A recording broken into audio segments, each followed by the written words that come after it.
Nicolas Latroux et Jean-Baptiste Marteau, bonjour. Vous venez de sortir le livre UMP Univers impitoyable. Pouvez-vous nous dire pourquoi vous avez sorti ce livre? Tu veux y aller? On avait très envie dès le départ de faire un livre politique, passionné de politique, Jean-Baptiste et moi. Et donc pour nous, voilà, c'était une matière assez évidente. Et ensuite, en creusant sur les thématiques, nous nous sommes rendus compte qu'il y avait beaucoup de livres à droite sur les personnalités, assez peu sur le parti, là où à l'inverse, il y avait beaucoup de livres à gauche sur le parti. Et au final, dans toute cette masse, assez peu sur les personnalités de gauche. On s'est dit, ça peut être intéressant dans ce contexte de faire un livre sur la droite.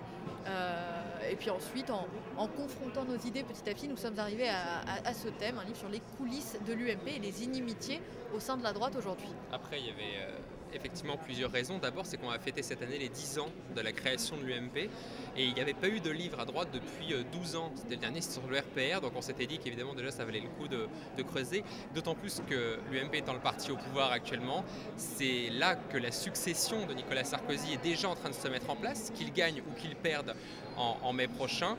Les successeurs potentiels sont déjà dans les starting blocks, avec bien sûr des réseaux qui se créent, des inimitiés, des stratégies. Et donc on a essayé d'analyser un peu tout ça. Alors qu'est-ce qu'il en ressort finalement?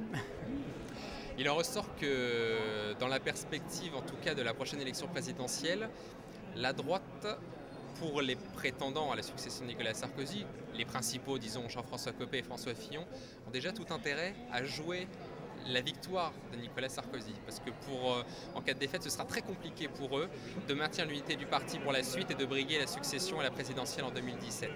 Après, chacun place ses pions un peu à sa manière. Certains, comme Jean-François Copé, ont déjà un réseau d'élus, de militants assez important, il tient le parti. François Fillon le fait de manière beaucoup plus discrète, mais également très importante. Et il y en a tout un tas d'autres qui sont également présents dans cette galaxie. Nathalie Kosciusko-Morizet, François Baroin, Laurent Wauquiez et d'autres. On a essayé de voir un peu les rapports de force aussi là-dedans. Il en ressort aussi que, c'est ce que nous dit un des témoins du livre, que dès le soir du second tour, puisque la droite pense que Nicolas Sarkozy ira jusqu'au second tour, dès le soir du second tour, il n'y aura plus de sarkozystes, il n'y aura que des fillonistes ou des copéistes.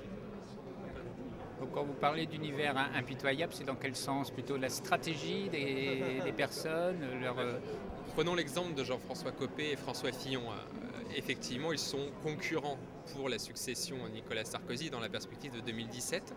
Mais on s'aperçoit quand on regarde leur parcours, quand on les interroge, qu'au fond, il y a assez peu de différences idéologiques, par exemple, entre les deux. Ils se connaissent depuis longtemps, ils ont travaillé même ensemble il y a plusieurs années. Mais il y a de vraies différences de personnes, d'affrontements, de querelles de personnes, ce qui est logique dans une compétition, et il y a également une certaine incompréhension. Ils ont tellement des stratégies différentes que sur tout un tas de points, ils ne se comprennent pas. Et d'où de nombreuses inimitiés, des petits coups bas effectivement entre eux, et des visions différentes sur tout un tas de sujets. Mais tout y passe, c'est du coup de billard à trois bandes jusqu'aux petites vexations du quotidien, c'est-à-dire d'un Jean-François Copé, pour en revenir à lui, qui structure ses réseaux à l'Assemblée dès son premier ministère où il entre en tant que directeur du cabinet de Romani, je crois c'était au Sénat, jusqu'à la petite vexation, c'est-à-dire le fait de ne pas inviter un tel à une soirée électorale ou de placer un tel non pas au second rang mais au troisième dans un meeting. Tout y passe, tout est impitoyable dans cet univers-là. Cela dit, bon, c'est vrai, il est vrai que la politique de manière générale est aussi un univers impitoyable. L'UMP n'a pas le monopole du thème.